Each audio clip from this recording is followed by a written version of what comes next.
Welcome, second graders. It's Mrs. Jackson here, ready to teach you guys your literacy. If you're hearing this background noise, it's actually traditional Irish music. And the reason I have Irish music going is because the month right now that's going on is March. And some things that we celebrate in March is St. Patrick's Day. So that's the day that you wear green so you don't get pinched, right? Well, that's an Irish tradition. And so also they have some fun like mascots that they like to kind of talk about, and that is leprechauns. So this week we're talking all about leprechauns, and for today's literacy, we're going to be doing a read aloud. And during that read aloud, you will be able to be coloring in and decorating this shamrock. Some of you are like, shamrock? It's a three-leaf clover. Well, there's two names. You could call it shamrock or you could call it a three-leaf clover. But you can just go ahead and decorate and color this in while I'm doing the read aloud. The second thing that we're going to be doing is this breaking the code piece of paper. So if you want to grab this and your shamrock here, you can pause the video and press play when you're ready. And the book that we're going to be reading today is called That's What Leprechauns Do. It's by Eve Bunting, illustrated by Emily Arnold McCulley. I love this book because the pages are like my favorite type of material for pages, and it's watercolor, and I love watercolor books.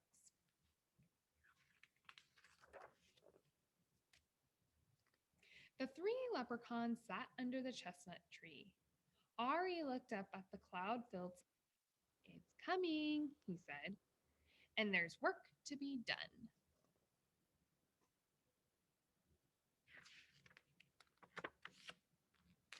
Boo and Cole put on their red shoes and their caps. They strapped their packs to their backs. We're ready, Boo said. But why is it that it's always us that has to put the pot of gold at the end of the rainbow, especially since not a single soul has ever found it, Cole added. Ari looked from one to the other. Don't be asking, he said. It's a leprechaun's duty. So that's it, fellows. Remember, it's coming. So there'll be no time for mischief along the way. They walked in line, one in front of the other one behind. No mischief along the way, they chanted.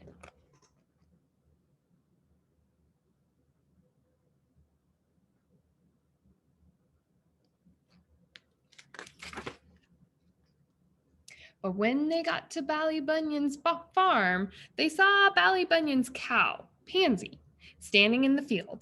Ari whipped out the little bottle of red paint he kept in his backpack for the leprechaun's business. He ran across to Pansy. Stand still, my lovely, he told her, and he painted her hooves scarlet red.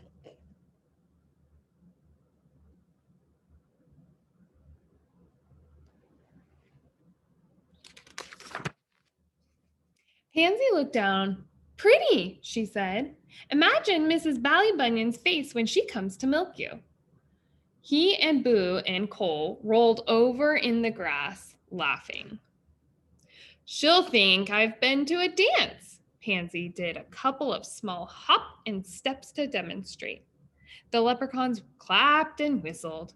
We'd be delighted to join you in a waltz or two, Ari explained. But we're in a desperate hurry. I thought there was no time for mischief along the way, Boo reminded him.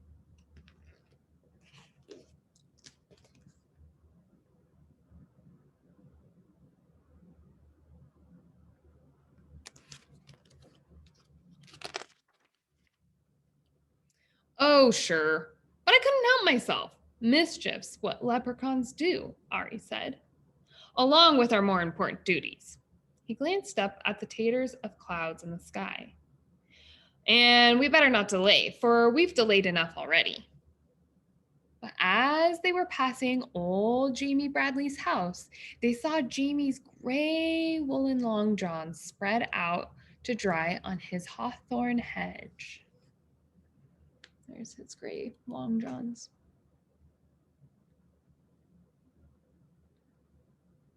see how the water paint makes the clouds look? I just love that look. So nice. The leprechauns looked at each other and grinned. Quick as a cat pounce, they ran across the hedge and stood one on top of the other and the other on top of him. Ari reached up and tied the two long jong legs together in a tight knot. They almost fell off each other. They laughed so hard. It would be great all together to stay and watch old Jamie try putting his legs into these, Boo said. But it'll be a month of Sundays before they're dry, and we have no time to waste.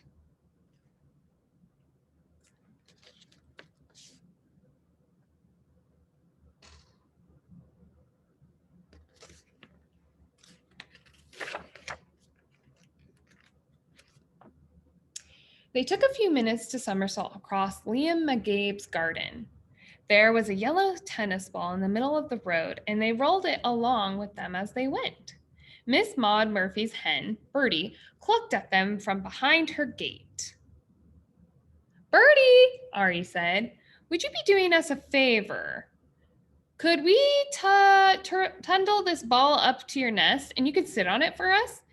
It'll be a great joke on Miss Maud Murphy when she comes out to gather your eggs.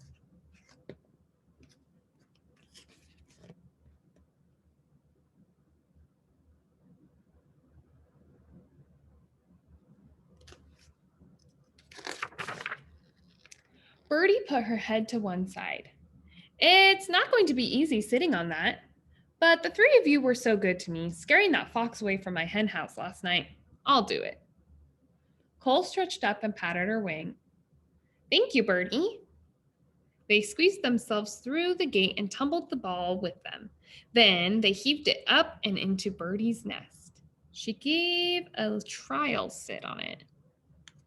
Oh, sorry.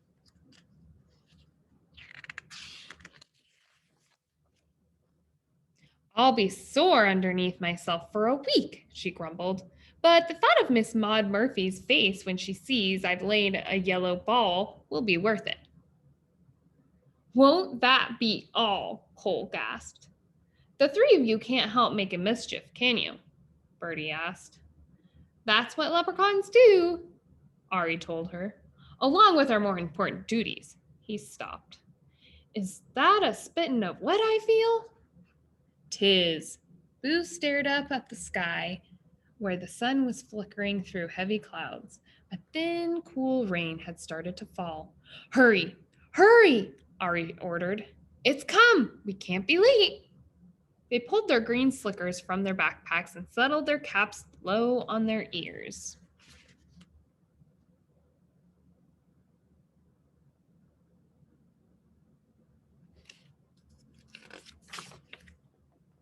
Anybody seeing them racing along the road would have taken them for 3 green leaves, but they were leprechauns, and they had work to do. Get them out, boyos! Get them ready, Ari said. They took their little spades from their backpacks. Then they stopped for a minute to look up at the rainbow, blue and green and yellow and pink. That was arched across half of the sky. There it is, Ari said with satisfaction. Come on.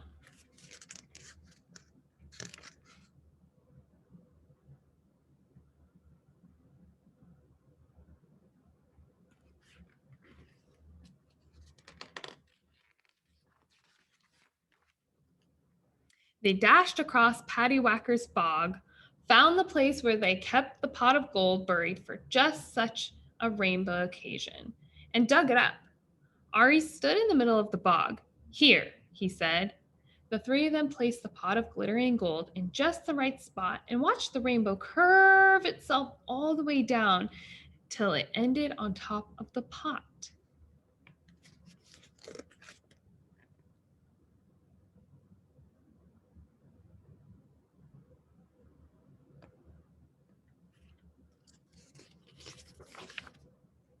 The leprechauns settled themselves to wait. They tootled some grass stalk music, threw raindrops at each other, and ate rose hips they brought for snacks. They waited long, but nobody came. Once again, nobody came. You'd think somebody would find it, Cole complained. Maybe we should put up a sign, Boo suggested. Pot of gold this way. No, no, Ari said. That's not how it's done. There's a bit of magic to finding a bit of luck, and a bit of imagination too. That gold's waiting for just the right person.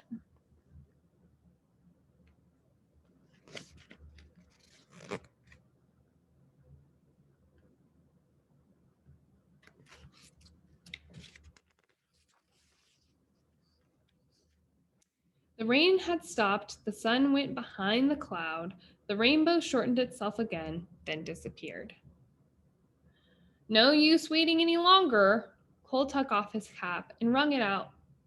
If we hurry, we could be in time to see Miss Maud Murphy discover Bertie's big yellow egg, he said. Boo laughed. Won't that be great to see?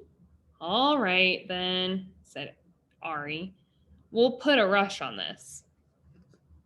They buried the pot again in its usual place. Ari patted the smooth down bog dirt. Don't worry, Pot, he whispered. We'll be back to get you the next rainbow day. Now we're off again to see what new mischief we can find. For besides our important duties, that's what leprechauns do.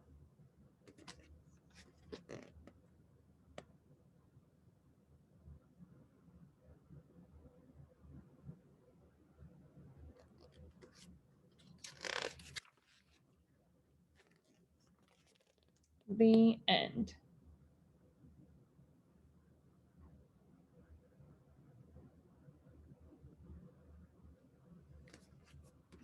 Okay. That was a fun book. I like that book a lot. Alrighty, so if you had this piece of paper at home, your shamrock, you were coloring that in while I was reading the book. If you didn't finish, that's okay. Just put it off to the side for now, and you can do it after the video is over. You can continue to do this.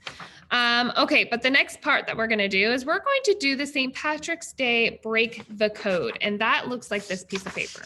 All right, so right now I'm going to explain it, then I'm going to allow you to pause it and work on it yourself. And then at the very end, you can unpause it and I will give you the answers. So the directions are, if you can see, I'll get a little closer, there are all these little characters or figures, okay, pictures. And above it is a line, okay? So this, if you can tell, is some lips. So what you're gonna do is you're gonna come up to this box, okay? And you're going to find the lips. So I'm looking and I see the lips right here. And above the lips is the letter L. So I would write the letter L wherever I see lips. Okay? And you're going to continue that process until all of your lines are filled up. Okay, so if you want to go ahead and pause and try and break this code, I will have the answer for you when you're done. Okay, so go ahead and pause it and then unpause it when you're done.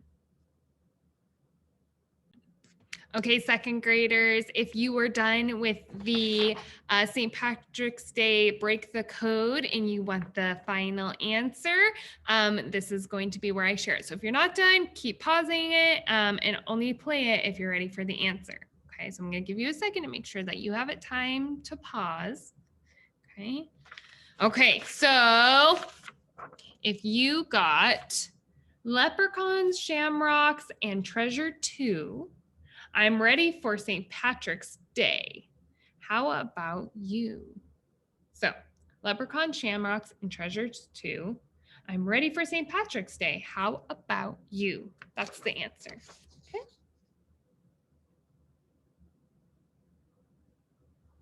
Okay, second graders, thank you so much for joining me for literacy today. I hope you have a fabulous rest of your week, and I'll be seeing and talking to you guys soon. Have a good day. Bye-bye.